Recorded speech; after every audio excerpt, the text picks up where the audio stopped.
Saraybosna'dan herkese merhaba. Şimdi Saraybosna Havalimanı'ndayız. Biz havalimanındaki otobüsü kullanmayacağız. Biraz şehrin içine doğru yürüyeceğiz. Orada 103 numaralı otobüsler var. 2.20 BAM veyahut da KM. Artık buranın para birimini size hangisini adlandırıyorsanız ondan kullanacağız. Onunla beraber şehir içine gideceğiz. Abimin karnı acıkmış. Evet, I'm hungry.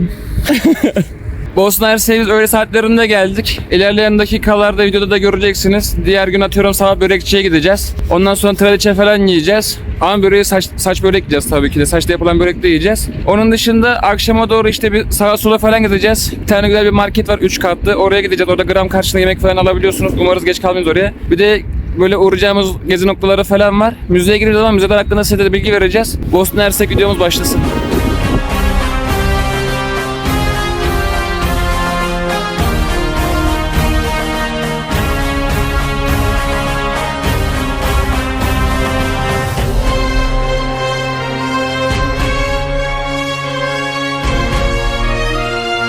Havalimanından çıkıyorsunuz. Şu yoldan şöyle geliyorsunuz. Burada şöyle küçük bir geçit var. Buradan geçiyorsunuz. Sonra bu tarafa doğru böyle yürüyorsunuz. Oradan sonrasında artık Google Chrome'u açıyorsunuz baba. Haritalardan 103 numaralı otobüsün kalktığı yere gidiyorsunuz. 2.20. 2.20. Bosnak marka. Haberiniz olsun. Buradan binerseniz de 5 Bosna marka alıyor herhalde. Eşyanız çoksa buradan binin. Eşyanız yoksa buradan böyle geliyorsunuz. Buradan bir 15 dakika yürüyünce otobüs durağındasınız. Otobüse yaklaşık bir 40 ile 1 saat arası sürüyor. Abimin karnı acıkmış. O yüzden KFC'ye geldik. KFC menülerinin fiyatları da hemen şu aşağıya koyacağım. Şu an Saraybosna'dayız. Yemeğimizi yedikten sonra buraya gezmeye başlayacağız. Bir şey diyor musun kral? Yemek yemek istiyorum. Afiyet olsun. Ya sen zaten küçücüksün. Sen onu yesen ne olur yemesen ne olur. Ne yapayım? Açım. Böyle bir exchange var burada. Parayı bozdurduğunuz zaman 2 BAM kesiyor. 1 euroya da 1.95'ten yapıyor. Haberiniz olsun. Çevresi de bu şekilde. Konumunu zaten aşağıya yazacağım ben. Geldiğiniz zaman umarım bulursunuz. Şimdi yemeğimizi yedik. Hava biraz soğuk. Üstümüzü falan değiştirdik. Çıktık dışarıya. Şimdi tek tek gezeceğimiz yerlere gideceğiz. İlk başta Sönmeyen Ateş var. Oraya gezeceğiz. Onun dışında müzeler var. Müzeleri biz gezemeyeceğiz ama onları da size ismini falan söyleyeceğiz. Kaç para olduklarını söyleyeceğiz girişinde. Şimdi Sönmeyen Ateş'e doğru yavaş yavaş ilerliyoruz. İlk durağımız Sönmeyen Ateş. İkinci Dünya Savaşı'nda Nazilere karşı direnen insanları hatırlanması için yanan bir ateş bu. Bu ateşten hatta Rusya'da da vardı. Böyle simgesel bir yer yapmışlar. Burada arkasında da yazılar var. Şöyle merak edenler için durdurabilirsiniz ekranları. Çeviriden çevirebilirsiniz. Şimdi sıra sıra diğer duraklarda gezeceğiz. İkinci durağımız da Kutsal Kalp Katedrali diye geçiyor. Burası 1889 yılında Avusturya ve Macaristanlılar tarafından yapılıyor. Hemen şu ilerisi zaten Osmanlı'dan kalan yerler. Burası da tamamen Avrupa'yı hissetmenizi sağlayan bir katedral. Buyur abi. Kan gibi ama bunun bir anlamı var herhalde. Kan mı? Evet. Bir de hava soğuk ondan mı doğmuş acaba? Bilmiyorum. Anlamadım ki. Vardır bir anlamı da ben bilmiyorum o kadar. İkinci durağımız olarak da buraya geldik. Ferhadiye Caddesi'ni geziyoruz. Burada Tudors var. Fıstıkzade. Burada Fıstıkzade var. Şimdi Osmanlı taraflarına doğru yavaş yavaş ilerliyoruz. Şu an Ferhadiye Caddesi'ndeyiz. Bu caddenin bir önemi var. Burada kuzey ve güney diye ayrılmış. West East olarak. Bu taraf Avusturya Macaristan'ı temsil ediyor. Bu taraf ise Osmanlı mimarisini temsil ediyor. Zaten mimariye bakınca anlayacaksınız. Evet. Burası aynı zamanda Üsküp'te bulunan çarşıya da bir benzerliği var. Evet. Bu taraf ise Avusturya Macaristan'ın kullanmış olduğu mimari. Evet. Şimdiki durağımız Latin Çünkü Köprüsü. burası Latin Köprüsü. Şu an tarihin en önemli yerlerinden birindeyiz. Burası 1. Dünya Savaşı'nın başladığı nokta. Bu savaştan sonra 20 milyon vatandaş, 20 milyon insan hayatını kaybetti. Tam bu noktada başladı. Burada suikaste kurban giden Avusturya Macaristan veliahtı Ferdinand tam bu noktadan suikastçı tarafından vurularak 3 aylık hamile eşiyle birlikte vefat ediyor. Bundan sonra tabi belirli kışkırtmalarla Rusya ve Almanya'nın belirli kışkırtmalarıyla Rusların Sırpları, Almanların da Avusturyalıları kışkırtmasından sonra 1. Dünya Harbi fiilen burada başlamış oluyor. O suikastçı tam burada duruyor. Latin Köprüsü de burası. Adam oradan buraya maşallah suikastçı işte işini görmüş. Burası da Latin Köprüsü. Altta geçen nehir ne nehri? Milyaç mıydı? Milyaç mıydı? Öyle bir şey olması lazım. Burada güzel yer. Yani şuraya fotoğraf gidelim abi ya. Bu köprüde de Ohrid'de de vardı lan aynısı abi. Evet. Şimdi böyle kilit bağlamışlar. O zaman demiştim sana nalburu ara 20 kasa göndersin diye kilit. Bunları böyle bağlıyorlarmış işte aşk bulmak için, sevgili bulmak için. Öyle bir rivayeti varmış. Bu gezdiğimiz noktalar birbirine çok yakın. En fazla hani şöyle söyleyeyim şu ana kadar gezdiğimiz noktalar 15 dakikamızı almaz. Öyle yavaş yavaş geziyoruz. Saraybosna zaten küçük bir yer. Bizim müzelere giremedik ama müzeler hakkında böyle ufak da olsa detay veririz ilerleyen dakikalarda. Şimdi yukarıya doğru çıkacağız. Öyle geçiyoruz ama bir de marketlere falan uğrayacağız. Onların fiyatlarını size göstereceğiz. Bir de çarşının içine gireceğiz. Çarşıdaki yemek fiyatlarını falan da size göstereceğiz. Ama ilk önce bir kendimizce belirlediğimiz noktalar var. O noktaları bir bitirelim. Ondan sonra tekrardan aşağı ineceğiz, devam edeceğiz. Şu anda da baş çarşının içindeyiz. Buralarda böyle dükkanlar var. Full. Bildiğiniz kapalı çarşı gibi. Şimdi Sevil'e gideceğiz. Sonra bir camimiz var. Oraya uğrayacağız. Ondan sonra yukarı çıkacağız. Burada size yemeklerle ilgili bir şey görürsem de fiyatlarını falan göstereceğim. Baş çarşının en yukarısında bulunan bir sebil var. 18. yüzyılda Osmanlı tarafından yapılıyor bu sebil. Kimi rivayete göre de buradan su içerseniz yolunuz bir gün muhakkak tekrardan Saraybosna'ya düşüyormuş. Kral bir sabah bundan içtik. İçtik, bilmeden içtik. Bilmem. Allah nasip ederse geliriz bir daha bakalım. Şimdi tekrardan işte yukarıya doğru yavaş yavaş ilerliyoruz. Lan camiye uğrayacaktık, camiye gel. Unutmuşuz bizde B12 eksikliği var. Çarşıda bulunan bir tatlıcının menüsü. Yeri de burası. İsmi de burası. Şimdi şöyle bir çarşıya gidelim. Böyle fiyat gördükçe hani videoya koyacağım. Şurada mı burgerci? Şunun bir menüsünü çekeyim dur. Bu da special burger diyor. Menüsü de şöyle. Bu da bir köftecinin menüsü. O da burada. Şöyle. Menüyü anında durdurursunuz. Oradan fiyatlarına bakarsınız. Zaten genellikle 20 km ile 10 km arasında değişiyor yemekler. Burada bir kahveci var. Fiyatları bu şekilde. Burada böyle full tatlıcı dolu ya. Tatlıcı, kahveci. Ondan sonra köfteci, börekçi. Hediyelik eşya var. Tabii biz börek yemekten artık ciğerimiz soldu. O yüzden börek yemiyoruz artık. Çarşının içinde bulunan Gazi Hüseyin Bey Camisi'ne geldik. Burası Saraybosna'nın en önemli yapılarından birisi. Hem tarihi açıdan hem de mimari, şehrin kültür açısından çok önemli bir yer burası. Şunu da şöyle yakınlaştırayım dur bakayım ya abi. Tamam. 1531 yılında Bosna Sancak Bey'i Gazi Hüseyin Bey tarafından yaptırılıyor. Cami aslında büyük bir külliyenin parçası. Osmanlı döneminde Saraybosna gelişmesini sağlayan en önemli isimlerinden birisidir. Cami gören Müslüman, Allah diyen aslan. İslamiyet'in sancı olarak adlandırılıyor bu bayraklarda. Cami de bayağı büyük cami ha. Şimdi diğer duraklarına doğru geçiyoruz. Sarı Tabi'ye giderken gezebileceğiniz yerlere bu şekilde QR kodda göstermişler. Tek tek isimleri yazıyor. Ben bunun fotoğrafını şu aşağıya koyacağım. Hatta tamamen ekrana koyacağım. Oradan siz seçersiniz. En azından bilgi amaçlı size yardımcı olur. Değil mi kankam? Olur. Sesler nereden geliyor lan? Ha. Yukarıdan bir ses yükseldi. I'm new Shago. I'm şimdi Pablo.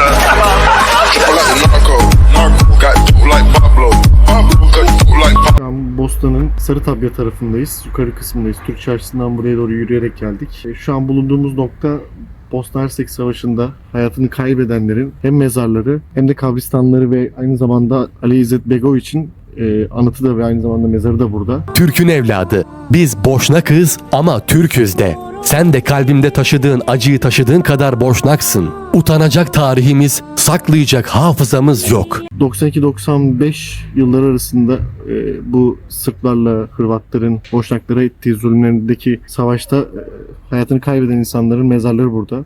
Yani duygu dolu anlar, yani şu an kelimelerle ifade edebilecek durumda değilim. Bunlar için yani şu an çok üzünlü olduğumu belirtmek istiyorum. Geldik buraya, duamızı edeceğiz. Tekrardan bunların yaşanmaması için temennide bulunacağız. Söyleyeceklerim burayla ilgili sadece bu kadar. Siz de geldiğinizde buraya mutlaka ziyaret etmeyi unutmayın. Sessiz, sakin ve saygılı bir şekilde. Aynen öyle. Mezarlıktan yukarıya doğru çıkarken hemen sol tarafta da Savaş Kahramanları Müzesi var. Oraya uğrayabilirsiniz. Şimdi Sarı Tabya'ya doğru çıkmaya devam ediyoruz biz.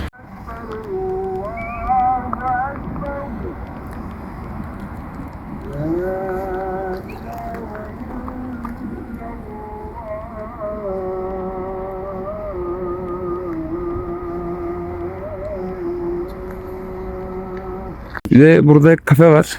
Burası büyük ihtimal gün içinde açık. Saati falan yazmıyor. Baktım da göremedim ben. Geldiğiniz zaman oturma yerleri falan da var burada. Şehir böyle zaten ayaklarınızın altında kalıyor. Güzel kuş bakışı yapabileceğiniz bir yer. Şimdi aşağı doğru tekrardan iniyoruz. Biz kendi çapımızda belli yerleri gezdik burada. Zaten gezdiğimiz yerleri de videolarda göreceksiniz. Gezemediğimiz 2 tane müze var. Onları da zaten açıklamalarda da belirteceğiz. Bu müzelerden bir tanesi Savaş Suçları Müzesi. Diğerisi ise savaşta hayatını kaybeden insanların ailesinden, örnek veriyorum, babanın kaybettin ve babanla ilgili ne hatırlıyorsun dediğinde, işte örnek veriyorum, babasıyla ilgili tıraş bıçağı hatırlıyor. Tıraş bıçağının bir sembolize olarak orada bırakıyor. Ama diğer müzede ise savaş suçlarında kullanılan video kayıtları, onun dışında tanık videoları, onun dışında savaş suçlarında işlenen kayıtlı belgeler, bunun mahkeme sonuçları gibi videoları görüyorsunuz. Fotoğraflar, işkenceler, toplama kampında Aynen. yaşanan olaylar. Aynen o şekilde. Fırsat bulursak biz gitmeye çalışacağız. Yani gidemezsek de diye açıklamada belirteceğiz. Oradan da buraya geldiğinizde mutlaka gidin oralara. Zaten birkaç giden kişiyle de konuştuk. Mesela onlar bayağı duygusal anlar yaşamışlar kendilerince. Evet, yani yaşanmaması elde değil. Zaten şu an mezarlığın yanındayız. Bir de mezarlıktaki fark ettin mi? Çoğu isim Türk. Türk ismi de var yani çok. Zaten hepsi Türk yani. Balkanlarda Türk demek Müslüman demek. Ne vakitten beri Türksün? Kalubela'dan beri. Bosna diyarına evladı Fatihan kılmak için Bismillah. Gagavuz Türkleri Müslüman mı? Bilmiyorum o kadarını.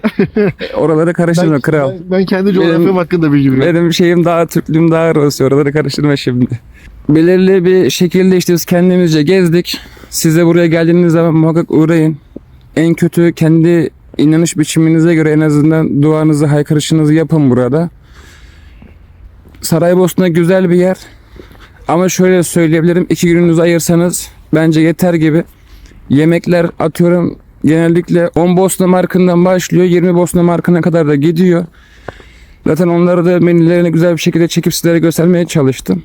Geldiğiniz zaman uğrayacağınız yerler en basitinden kolay bir şekilde burası ve kısa sürüyor. Öyle söyleyeyim size, hani uğrak noktalar.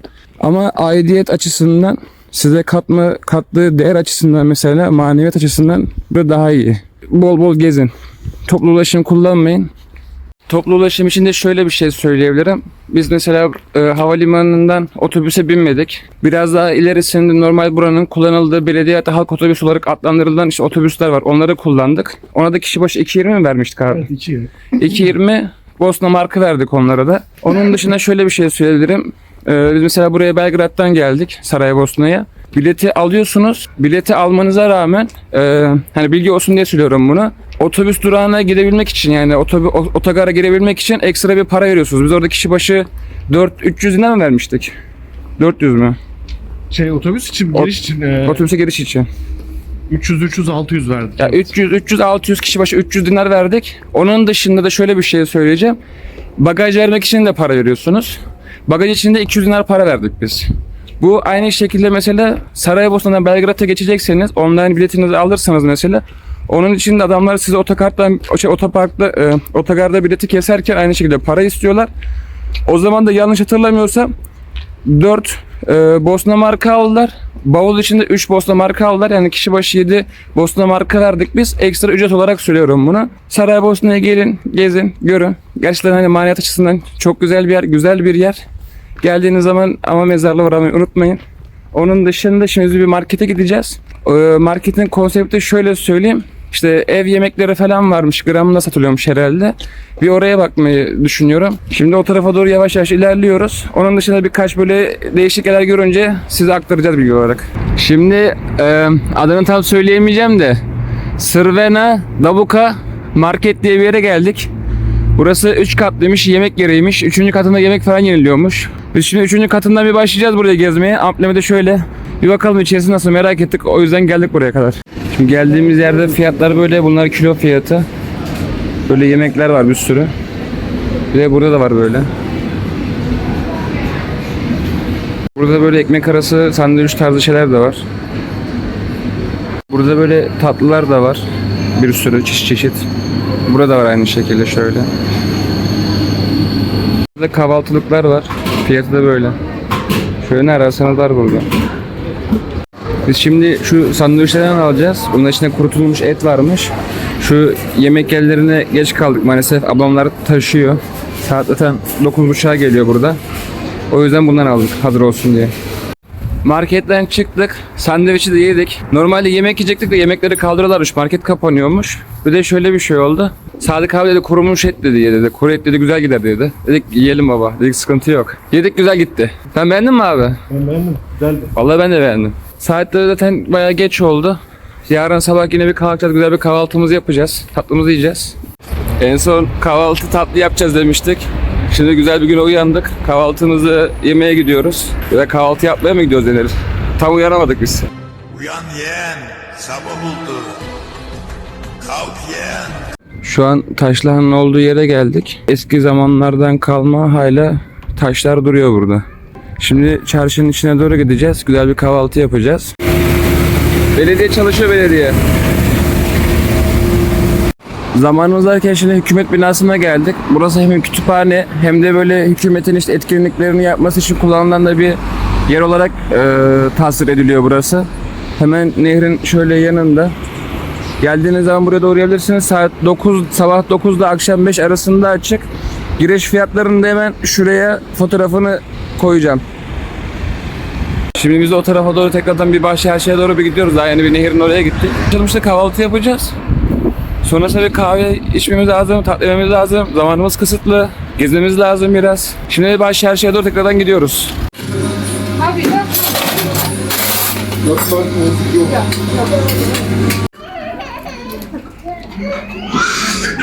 Geldiğimiz börekçide kıymalı börek söyledik. Geldiğimizden beri herhalde ilk defa, ikinci defa yiyoruz değil mi börek? Hı. Ayran, özlemişiz. Yoğurt değil, ayran. Şimdi patladık buraya. 50 TL. Dün marketten bir şeyler almıştık şöyle. Dedim ki abi havalimanına dedim götürelim bunları dedim. Havalimanında yeriz. Elinde unutmuş evdeyken dışarı çıkarmış. Biz de beraber her yeri geziyoruz şu anda cipsiyle kola. Tadı nasıl abi, beğendin mi? Tadı güzel. Değil mi?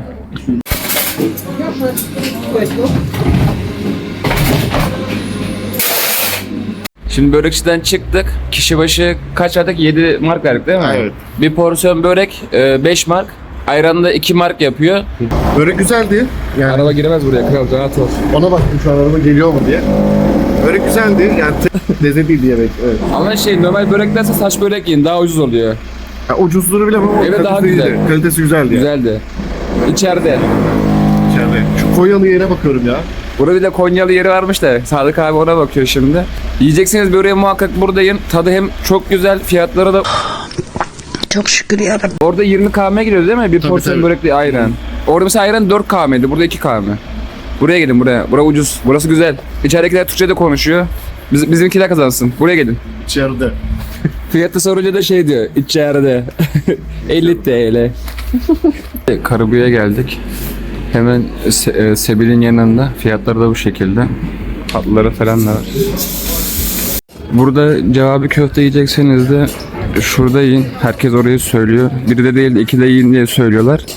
Şimdi Belgrad'da falan da yediğimiz için daha öncesinde burada yemeyeceğiz. Şimdi bir traliçe yemeye gidiyoruz. Ağzımız tatlansın hesabı. Şimdi çarşının içinde yine geziyoruz. Bir de şöyle bir şey var. Dün mesela çarşının dışına çıktık. Diğer tarafları bayağı gezdik. Çarşının dışına çıkınca zaten diğer tarafların tamamen böyle Avrupa mimarisine dayalı, kültür olarak da insanlar olarak da mesela onu çok fark ediyorsunuz. Buraya gelirseniz diğer tarafa da muhakkak gidin ve uğrayın. Meydana da bir pastaneye geldik. Şimdi traliçe yiyeceğim ben. O 5 km yazıyor. Diğerlerinin fiyatlarını videoda durup şöyle görebilirsiniz. Bir de gelmişken buraya bir Bosna kahvesi içelim dedik. Onun da fiyatı Bosna burada. kahve. Geldiğimiz yerin adı da Anadolu'ya Ur yazıyor. Tam okuyamamış olabilirim. Tatlıları zaten buradan ekrandan bakabiliyorsunuz şurada. Hemen böyle meydanın içinde. Şimdi denemek için bir traliçe aldık. Beraber yiyeceğiz. Bundan sonra zaten yemek yemeye falan da gideceğimiz için fazla abanmayalım dedik. Bu 5 km. Kahveler de gelecek. Onlar da toplamda 10 km. Yani kişi başı 7,5 km falan yapıyor. Öyle hesaplayın. Bu da Sadık abimin havalimanına abi götür orada yersin, içersin dediğin elinde evden çıkarken unuttuğu poşet. Bizle beraber bütün Saraybosna'yı geziyor şu anda. Şimdi kahvemiz de geldi. Şurada hemen şöyle lokum var. Bu Boşnak kahvesiymiş. Şimdi şuna bakacağım ben de. Özellikle bakayım. kutsuz olmazdı zaten. Ay yıldız var mı? Yok. Şimdi normalde şöyle bir rivayet var. Bunu böyle tutuyorlarmış. Bu ay şeklinde oluyormuş. İçinde de normalde yıldız oluyor. Hilal ve yıldızı temsil ediyor. Kulpsuz olmasının şeyi de bu. Mantığı da buymuş. Traliçemizi yedik.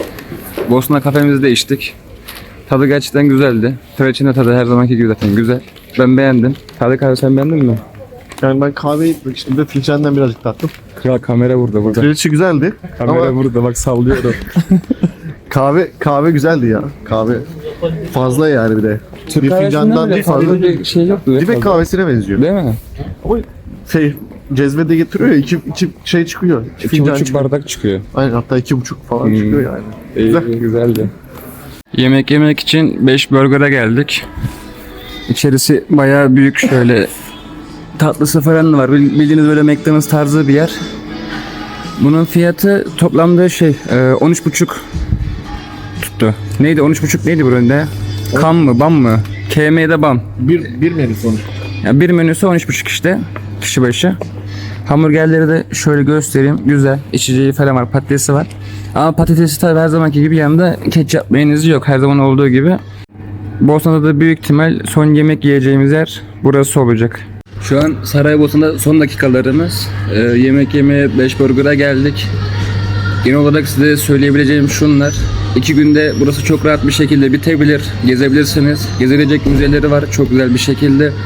Tepe noktalara muhakkak çıkın. Teleferiğe falan binebiliyorsunuz. Bizim zamanımız kısıtlı, biz binemedik. Gün içinde işte öğlen saatlerinde geldik. Diğer gün de öğlen saatlerinde geri dönüyoruz şu anda. Onun dışında sabah kahvaltınızı yapabileceğiniz börekçiler falan var. Sonra işte meşhur köfteciler falan var. Oralara gidebilirsiniz. Onun dışında videonun içerisinde gördüğünüz bir AVM var 3 katlı. Orada atıyorum pilav, çorba içmek isterseniz oralara gidebilirsiniz. Onun dışında Saraybosna gerçekten çok güzel bir yer. Doğası da bayağı iyi. Doğa neydi? Ne denir ona ya? Çevre mi denir? Çevresi ya. Tabiat ve çevre bakımından da bayağı iyi burası. Geldiğiniz zaman ama şöyle söyleyeyim, hani bir hafta veya da 5 gün falan ayırmayın. Buraya 2-3 gün ayırsanız çok rahat bir şekilde bitirebilirsiniz. Tatlıları falan var, çarşı tarafı var. Çarşı tarafında gezdiğiniz kadar bir de diğer tarafında gezin, aradaki farkı göreceksiniz. Hatta o markete, işte dediğim markete giderseniz de zaten orası çarşının dışında kaldığı için tamamen böyle Avrupa'yı tarzda bir mimariye sahip, kiliseler falan mesela daha fazla var. Diğer taraf zaten bizim tarafımız. Orayı anlatmaya kelimeler hani yetmez, öyle söyleyeyim. Saraybosna çok güzel bir yer. İnşallah bu videoda size yardımcı olur. Diğer videolarımızda görüşmek üzere. Kendinize çok iyi bakın. Hatta kendinize cici bakın. Popüler davranın. Allah'a emanet olun. Bir şey demek istiyor musun kral son kez? Yapacak bir şey yok. Bu kadar. Diyecek bir şey de yok. Onu bu konuşamadım.